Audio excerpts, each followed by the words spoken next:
Brothers and sisters, as I was reflecting on this passage and preparing for this message this morning, I put out a question on Facebook.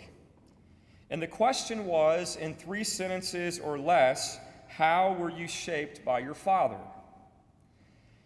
Now, a lot of times I put these questions out as a way of crowdsourcing and get very little response, but I was actually astonished by how many people responded to this question. There were many positive responses, such as, "My father taught me to work hard, that hard work pays off."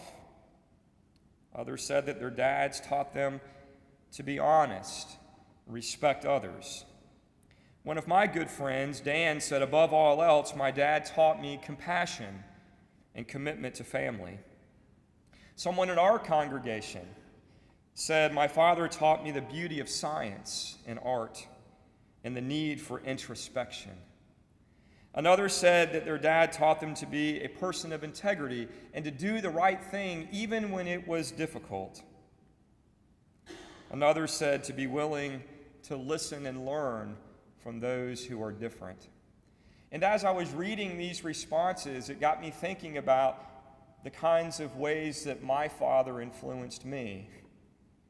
And my father gave me many gifts, but the 2 things that my dad did that really stuck with me, or rather not things that he did, but the kind of person that he was, were reflected in humility and generosity. My dad was the finance director for the city of Lakeland, but when people asked him what he did for a living, he would always say, "Well, I work for the city." And my mom would kind of rib him and say, "Jerry, tell him what you do." Because when you say, "I work for the city," that could mean that you're the mayor or a garbage man, and you need to tell him what you do. But my dad was a humble man, and he never told people specifically what his job was in the city unless someone specifically asked him.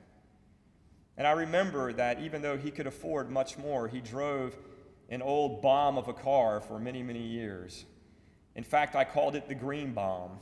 And it didn't have the heat in the front that would defrost the windows. And so when it got cold and there was frost on the windows, he would get hot water out of the sink and bring it and pour it on the window. And when he cranked it up, it would just do this huge plume of smoke.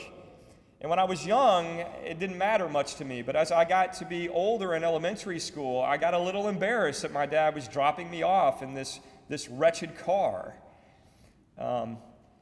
He could have had a flashy car, but he chose to drive an old beat-up used car. I often wondered why. Generosity. I witnessed my father give away a car to a poor family in our church who had lost their transportation to and from work. And it dawned on me, my father intentionally lived below his means so that he would have money left over to help people who were on the struggle. And so, like the many people on Facebook, my dad gave me some pretty incredible gifts and helped shape me into the man that I am today. But not all the responses on Facebook were positive.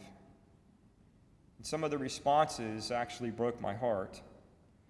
One person said my dad was absent, so I guess the way I was shaped by him was to be a better and dedicated father because I didn't have one. Someone else said my dad was not around.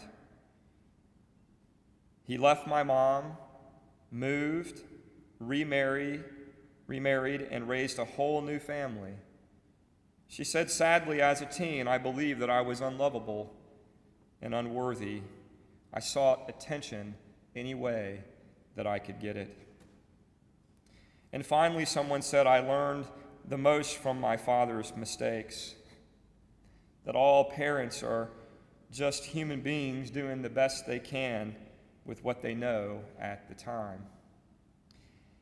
What became clear to me as I read all of the responses was that our fathers have a tremendous impact on our lives, for good or for ill.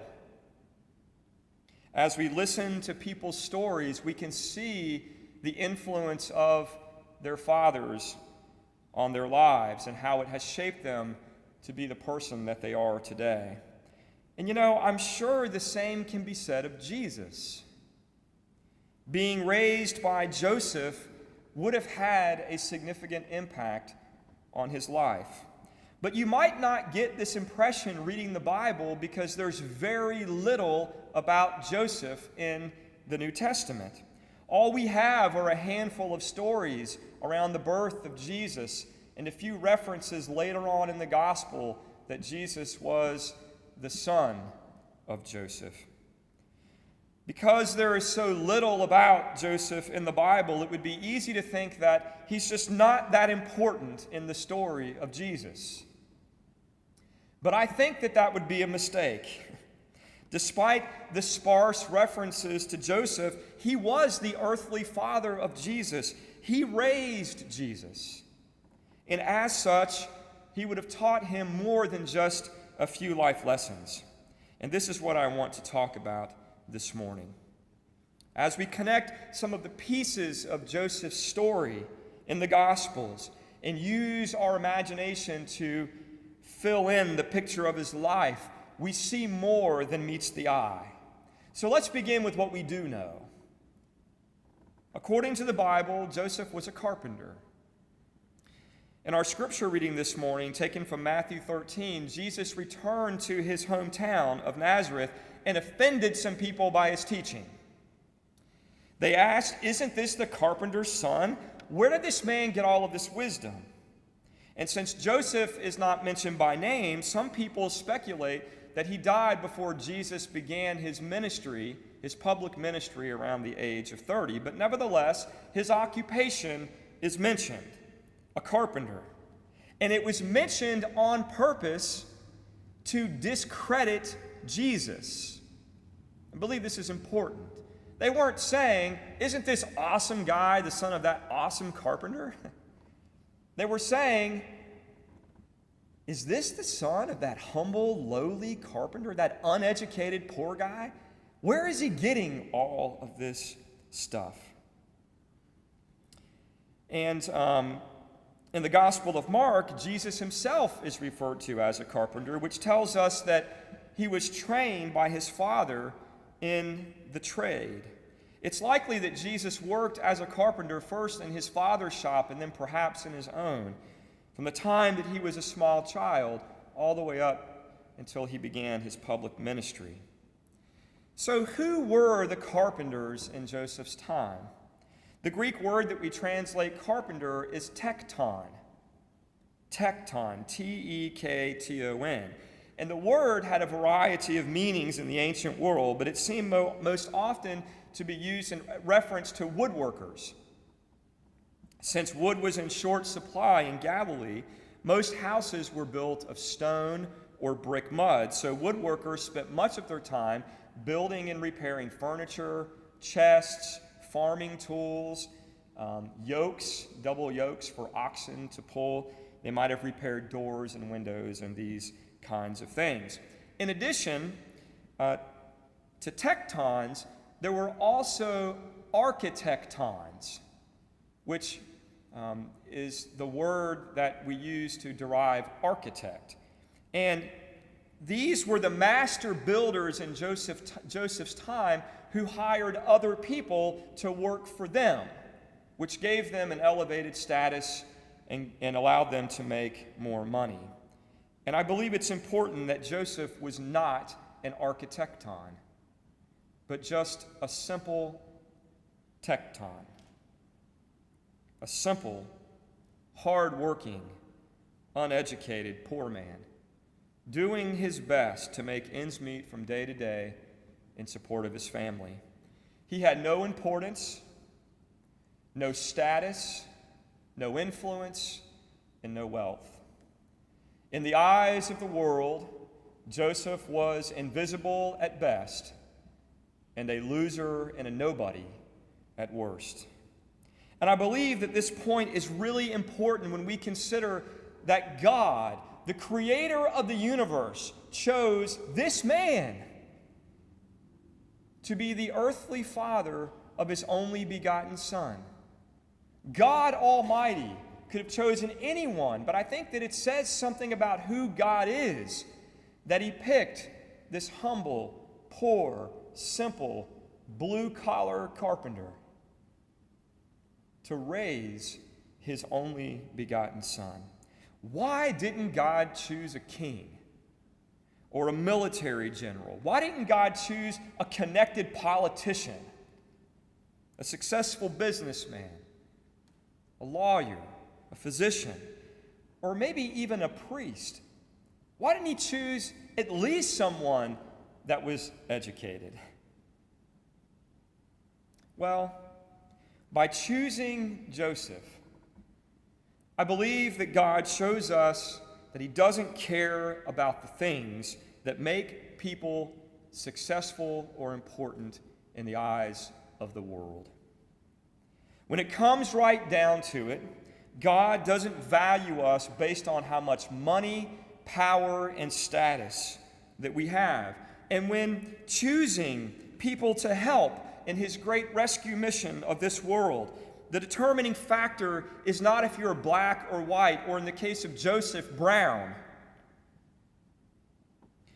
If you run a Fortune 500 company or clean houses for a living.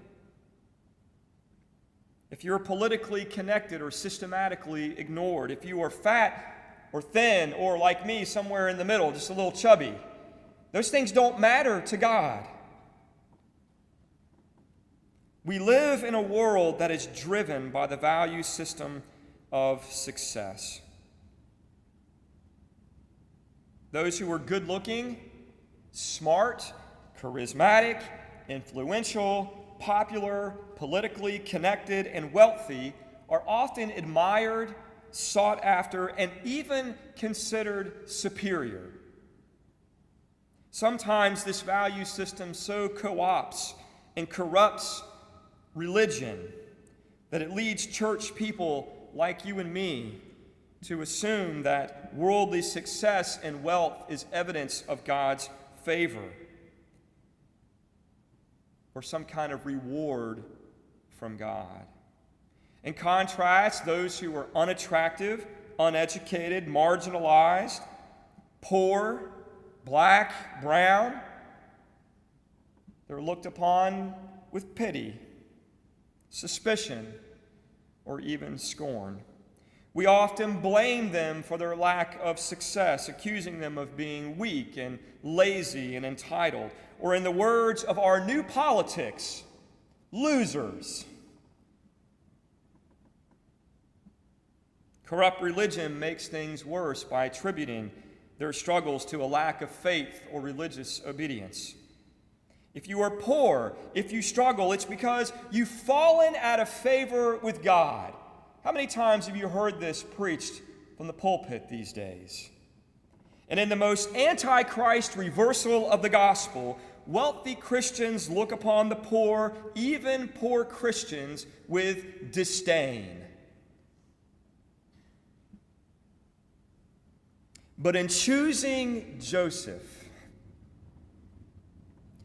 God mocks the value system of this world. In choosing this poor, uneducated tecton, God mocks, laughs at the value system of the world, showing us what is truly valuable.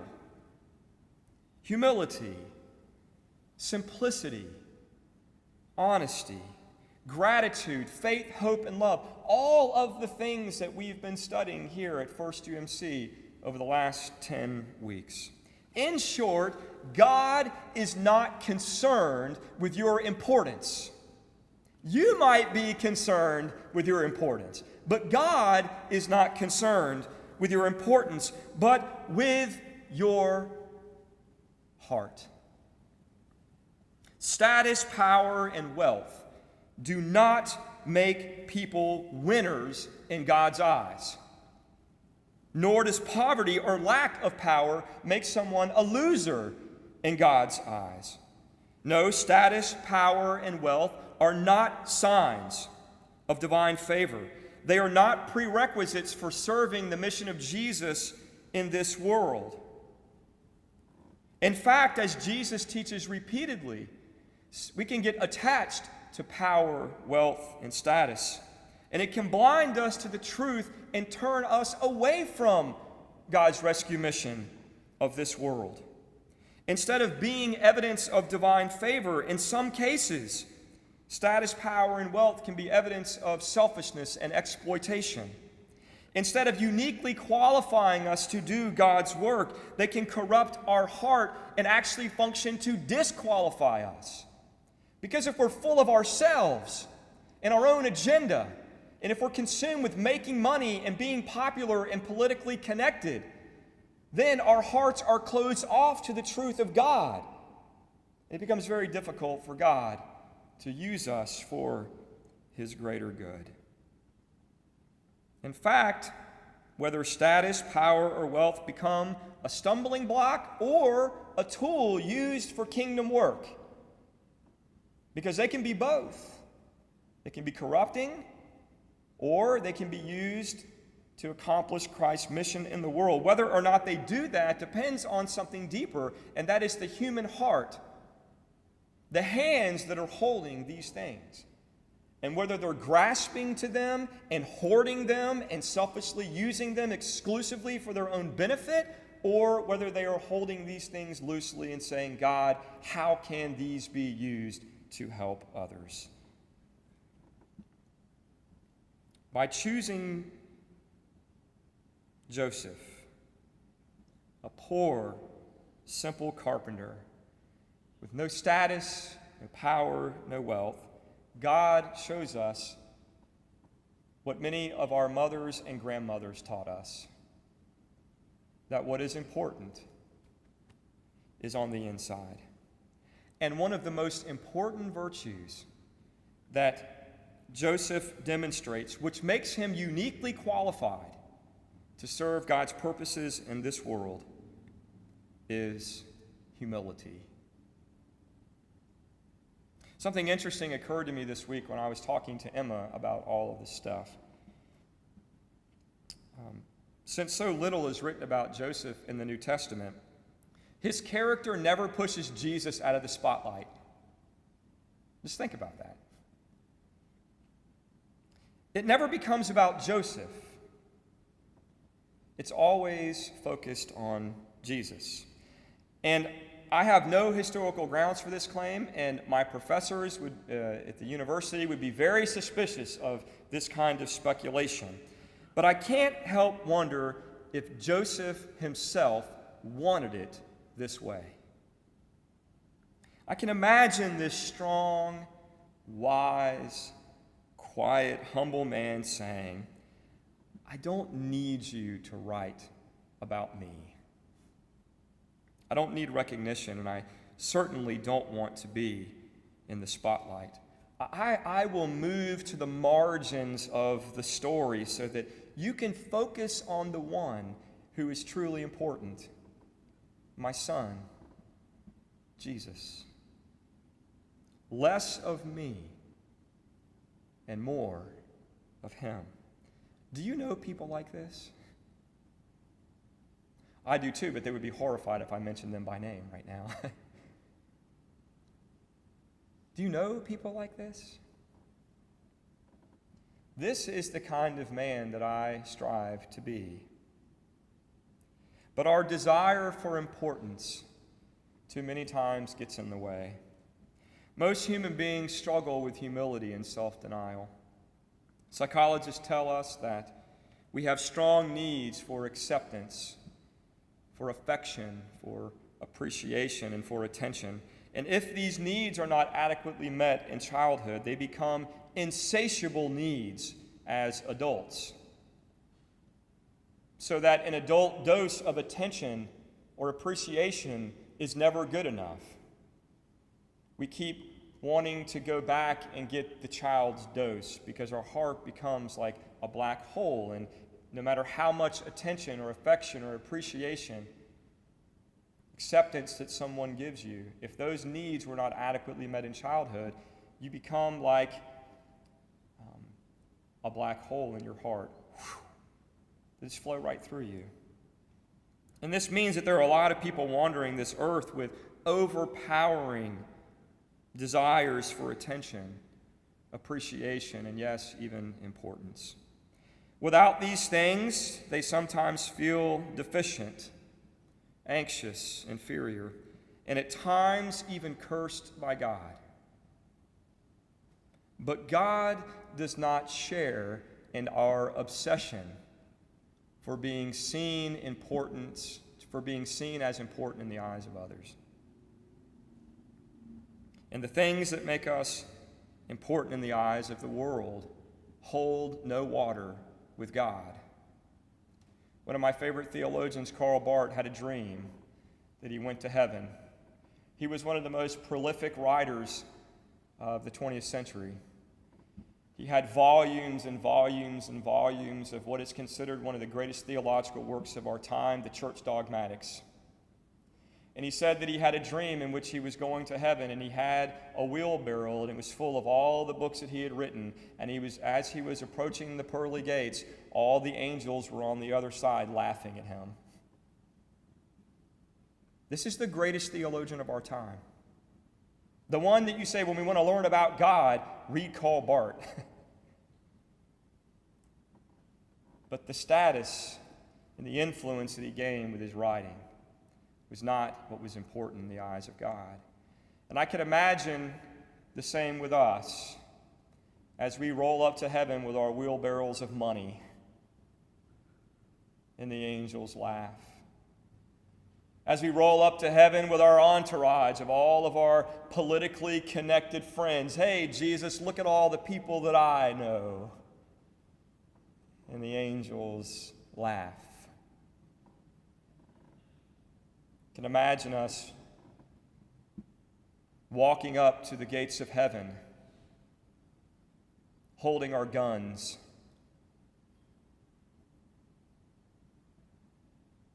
and the angels weeping. How often do we miss it? Or even, dare I say, walking up to heaven and saying, Lord, look what color skin I have. Look how trim I've become and how beautiful I am. These things just do not hold water with God. Furthermore, if we focus, dare I say, obsess on getting the things that would make us important in the eyes of the world, we will fail to cultivate the things that lead to real value in the eyes of God, things that make us useful in God's great rescue mission of this world, things like an attitude of humility, a heart of love, and a will directed by faithfulness. This is especially important, my friends, for Christians, because our desire for self-importance translates in religious terms to self-righteousness, one of the most damaging ways that we discredit the gospel in the way that we live our life. And so my challenge this morning is very simple. If you struggle with an inordinate desire for importance and recognition, I want to encourage you to find ways to forget yourself on purpose. There are positive ways that we can do this, like shining the spotlight on other people who are doing good, and there are small negative ways that we can do this, like maybe not posting so much about ourselves on social media. I'm not going to list a bunch of examples because there's going to be different work for different kinds of people. But I do invite you to pray about where you struggle for the need to be seen as important. And think about some small ways that you might forget yourself on purpose, at least for the next 4 weeks of Advent. And my friends, I am convinced, and I'm going to invite the band to come forward at this time, I am convinced that even a little work in this area can have huge benefits. Just being aware of this struggle inside of us can be liberating. Being aware of the struggle and then taking small steps every day to practice true humility by forgetting ourselves and serving others can gradually set us free from a kind of slavery that is associated with importance. And I want to close with the words of Jesus. If you try to save your life, if you try to secure yourself by seeking attention, importance, status, power, and wealth, then you will lose it. But I have good news this morning. If you are willing to lose your life, if you're willing to practice humility and self-denial by surrendering to God and worshiping God and serving the outcast and the vulnerable, the friends of Jesus, then you will find it. You will finally find a life worth living. A life that when you're on your deathbed and you're drawing your last breath, hopefully surrounded by your family, you will be able to smile at them and say, my life was meaningful. It was a good life. Now go and do likewise. And when you find life in Jesus,